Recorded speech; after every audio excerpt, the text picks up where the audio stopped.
कब तक पंजाबी जो है वो बीएलए के हाँ नाम से लाशें उठाता रहेगा? कब तक जो है वो पंजाबी इसी तरह पीसता रहेगा? या वो ऑब्वियसली बलोच तो नहीं है, वो आपने सारा खुल के बता दिया। पंजाबी कब तक मरते रहेंगे बीएलए के हाथों, या गवादर में चाइनीज़ मरते रहेंगे बीएलए के हाथों? जी, ये बिल्कुल मरते ही रहेंगे ऐसे। उसकी वजह यह है कि जब तक पंजाबी, बलोच, पठान, सिंधी खड़े नहीं होंगे अपने फोर्सेस के साथ, लोगों के फजूल दावों, फजूल कहानियों में आके अपनी फोर्सेस पे क्रिटिसाइज़ करना जब तक बंद नहीं करेंगे, तब तक ये सब कुछ होता रहेगा। वो आते हैं हमारे यहाँ पर, मुझे कितनी अफसोस वाली बात है यार। मतलब मिसाल के तौर पे आप देखें कि वो आपकी फोर्सेस को मार रहे हैं, ठीक है, एक वीडियो आ गई, हो गया होगा कोई वाकया, कहीं किसी भी चेक पोस्ट पे काबू आ गए, कहीं नीचे आवाम कर रही है ये कौन कर रहा है? सर, फौजें लड़ती हैं अवाम के जज्बे से, आपने जज्बा देना है, वरना पता है क्या होगा? बीएलए का खुदकुश बम्बार आप पकड़ के उसको मारेंगे, आप उसको हिट करेंगे, अवाम बोलेगी ज्यादती कर दी। होता रहेगा जब तक आप अपनी फोर्सेस के साथ नहीं खड़े होंगे। मारे इनको पकड़ के, बीएलए वालों को, कोई वो चक्कर नहीं। अब ऐलान तो कर दिया है वो। हाँ, मारे इनको, दिन रात मारे। लेकिन बदकिस्मती हमने एक स्टेटमेंट भी देखी है कि एक एसएचओ ही काफ़ी है। मेरे ख्याल से 3800 बंदे को कंट्रोल कर सकता है कैसे जो कर सकता है। बड़ा थाना हो तो कर ही लेगा। नहीं सर, इस तरह की स्टेटमेंट्स कैसे देखते हैं आप? यार एक तरफ ये तो जो जिन्होंने स्टेटमेंट दिया है वो इसको क्लैरिफाई कर सकते हैं कि उनके माइंड में क्या है।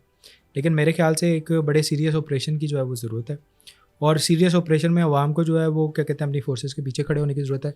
किसी कहानीबाज, किसी लांगू या किसी क्या कहते हैं ऐसे बंदे के नैरेटिव में नहीं आपने आना। आपकी फोर्सेस, अगर मिसाल के तौर पे आप कहते हैं कि ये मिसिंग पर्सनस है, तो अब आप रिजल्ट नहीं देख रहे कि किस तरह लोगों को मारा जा रहा है। आखिर कुछ तो था ना जो बंदे उठाए गए, जितने थे कम थी तादाद, ज़्यादा थी या जो भी थी, मैं उसमें नहीं जाता, ठीक है, आखिर कुछ तो था, उसका रिजल्ट आप देख रहे हैं।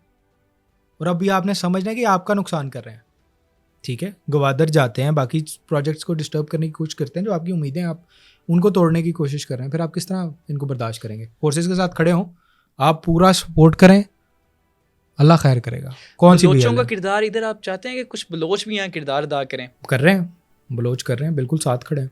नहीं, कोई लीडरशिप वो पाकिस्तान के लिए, पंजाबियों के लिए आवाज़ उठाए, जो ये नफरत है वो ख़त्म यार सारे सबने कंडेम किया, किसने नहीं किया? नहीं कंडेम, इस तरह कंडेम नहीं, कोई और बयान हो, कोई थोड़ा सा, जैसे कि एक हमने देखा है कि जब भी कोई इस तरह का पंजाब में मामला होता है तो और बहुत सारे लोग हैं उसके लिए आवाज़, एक ऐसी आवाज़ बन जाते हैं, बयान दे देते हैं। लेकिन हमने फ़कत वो ट्वीट देखी हैं या पोस्ट देखी हैं, लेकिन कोई ऐसा बलोच की तरफ से ना कोई ऐसा नहीं आया पैगाम पंजाबियों के लिए। यार इसी तरह ही होता है फिर, जब क्या कहते हैं इस तरह के जो वाक़यात होते हैं उस पर जो पॉलिटिशियंस होते हैं या जो फिगर्स होते हैं वो मजम्मत ही कर सकते हैं। मेरा पॉलिटिशियन की तरफ ही था। हाँ, मजम्मत ही कर सकते हैं, भी उस तरह नहीं अभी तक कुछ पैगाम दे सके, मजम्मत भी कर सकते हैं। अब मसला ये है कि पूरा सर मुरम्मत कब होगी या मजम्मत तक ही हम रहेंगे? मुरम्मत तो स्टार्ट हो गई है, आप देखेंगे कुछ अरसे में। और अब हम लोग पूरी पाकिस्तानी कौम जो है उस फोर्सेस के साथ है, मारे इन्हें, बिल्कुल मारे, कोई इसमें माफ़ी नहीं है।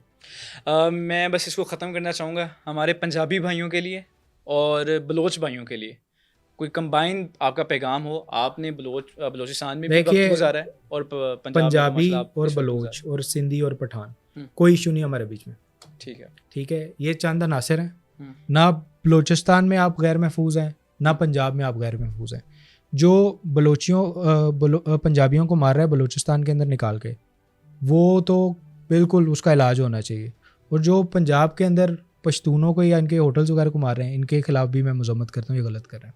ये एक नफ़रत की आग को हवा दे रहे हैं। आप समझें, ना एक आम बलोच आपका दुश्मन है, ना एक आम पंजाबी को आपसे कोई प्रॉब्लम, कोई नहीं, आपस में सारे भाई हैं। और ये पूरा पाकिस्तान जो है इतने सालों से चलता ही आ रहा है ना। बीच में एक ड्रामा लगा जो इंडियन नैरेटिव की वजह से ही 71 में बांग्लादेश का लगा, उसका देख नहीं लिया कि वहाँ की भी जो इंडियन एजेंट थी वो कहाँ गई फिर? बिल्कुल ऐसे वो कुछ नहीं, भाग गई ना, कहाँ गई? वापस अपने बैक टू पेविलियन। वहाँ उन्होंने भी नहीं रखा, उन्होंने 2 घंटे ठहराया, चाय पिलाई, पानी पिलाया, उन्होंने कहा निकलो बेटा। अच्छा, मैं करना तो ख़त्म चाहता था, एक सवाल एंड पे ले लीजिए। कच्चे के डाकू वाला मामला, हाल ही में हमने एक बड़ी मज़ाहिया वीडियो है, शायद ये आपने भी देखी हो, उन्होंने एक यूट्यूब चैनल बनाया। रात ना मैं देख रहा था। आपने सब्सक्राइब किया? मैंने सब्सक्राइब नहीं किया। मैंने बस सुना ज़रूर है कि जब उन्होंने कहा कि सब्सक्राइब कर लें, मेरे लिए भी बड़ी हैरानकुन बात थी वो। आपने चैनल देखा? मोनेटाइज करके पैसे कहाँ से लेंगे फिर? मतलब लेट्स से पॉपुलैरिटी के लिए बनाया है, पैसों के लिए बनाया है? ये बड़ा सवालिया निशान है। बड़ी हैरानकुन बात है। ये विड्रॉ किस तरह करेंगे पैसे? मतलब व्यूज़ तो उनके आ रहे हैं। अगर मोनेटाइज कर रहे हैं हाँ हाँ तो चलें, आपको कुछ कंटेंट जो है वो कच्चे से भी देखने को मिलेगा। बिल्कुल। आज भी एक तो रात उन्होंने ये लगाई थी सब्सक्राइब वाली, सुबह भी उन्होंने लगाया अच्छा, कि क्या आप था? हमें देखते रहिए आपको। और उसके अलावा उन्होंने कहा कि अगर आप यहाँ से कच्चे के इलाके से गुजर रहे हैं तो पैसे ना लेकर आएँ। बिल्कुल। पता है क्यों? पैसे आप घर रख कर आएँ, हम आपको पकड़ेंगे और फिर आपको जब पकड़ेंगे तो छुड़ाने के लिए वो पैसे इस्तेमाल में आएंगे। It's like a service. It's like a service. It's like a service. और आखिर में आपने नारा भी सुना होगा गालिबन, बड़ा वो उन्होंने मैंने वो वीडियो नहीं देखी। अच्छा वो उन्होंने सारा कुछ बयान करने के बाद उन्होंने कहा कि पीटीआई जिंदाबाद और पाकिस्तान जिंदाबाद। देख लें पीटीआई के कारकुन फिर कहते हैं हमने 9 मई नहीं किया, यानी कि कच्चे वहाँ भी पीटीआई के कारकुन फिर मौजूद कहते हैं हमारी मुसल्लह जद्दोजहद नहीं, हम पुरअमन लोग हैं। खुद देखें यूट्यूब पे कहाँ तक पहुँच गए हैं, अंदाजा करें। तो इनका खात्मा भी मुमकिन है। बिल्कुल है, इनको ज़ाहिर है जो आवाम के वसाइल को, आवाम के जानो माल को नुकसान पहुंचा रहा है, उस पर लॉ इन्फोर्समेंट को पूरा एक्शन करना चाहिए इनके खिलाफ। लेकिन बदकिस्मती के साथ जितने भी इस तरह के लोग हैं सबके पास असलहा बड़ा आउट क्लास है, रॉकेट लॉन्चर। और मैं वो देख रहा था, वो कहता मुझे नाम नहीं पता, इसका हमने नाम तोता रखा हुआ है। वो कंधे पे रखा हुआ और बहुत बड़ा सा ना कुछ था, वो मशीन गन टाइप। तो पता नहीं वो ये आते कहाँ इनके पास ये असला जो है। यार ये टाइम टू टाइम जमा करते हैं, ये असला अचानक नहीं आता, कभी कुछ पार्ट्स में आ गया, कोई किसी तरीके से आ गया, इस तरह नहीं होता कि पूरा ट्रक भर के असले का आ गया। ये जमा करते हैं, कुछ तो इनकी लूटमार से होता है। मिसाल के तौर पे कभी पुलिस पे अटैक किया, किसी पे अटैक किया, वहाँ से ले लिया, कोई पुलिस स्टेशन पे अटैक किया, वहाँ से ले लिया कुछ, उसके बाद फिर ये ख़रीदते भी हैं। और आपके मुल्क के अंदर जो क्या कहते हैं नो गो एरियाज़ हैं, जो ये क्या कहते हैं कबायली इलाका जाते, या जब भी ये स्मगलिंग हो रही थी अफ़गानिस्तान की, तो बहुत असला आता था वहाँ से। और वो अफ़गानिस्तान में बेशुमार असला था नेटो का, बेशुमार क्या कहते हैं उनके पास जदीद किस्म का असला था, रॉकेट लॉन्चर्स थे, बाकी सारी चीज़ें थे। तो वो पठान जो है वो ज़िम्मे पे पहुंचा देते हैं। सर पेशावर में आज भी वो तालिबान के जोगर्स बूट जो हैं वो कह रहे हैं कि हमने अमेरिका वो से आपको लाहौर में भी मिल जाएंगे, मिल अच्छा जाते हैं, हाँ मिल जाता है। मैंने वो पेशावर में देखे थे, वो हाँ, एक दुकान पर वो पड़े थे मिल कि हमने जाते हैं, अमेरिका से जासूसी छीने। के हालात मिल जाएंगे, बाकी चीज़ें मिल जाएंगी। तो वो बड़ा बड़ा जदीद असला अभी भी उनके पास पड़ा हुआ है। तो स्मगलिंग का नेटवर्क जो है वो बंद होता जा रहा है ऐसा ऐसा, और हो गया ऑलमोस्ट।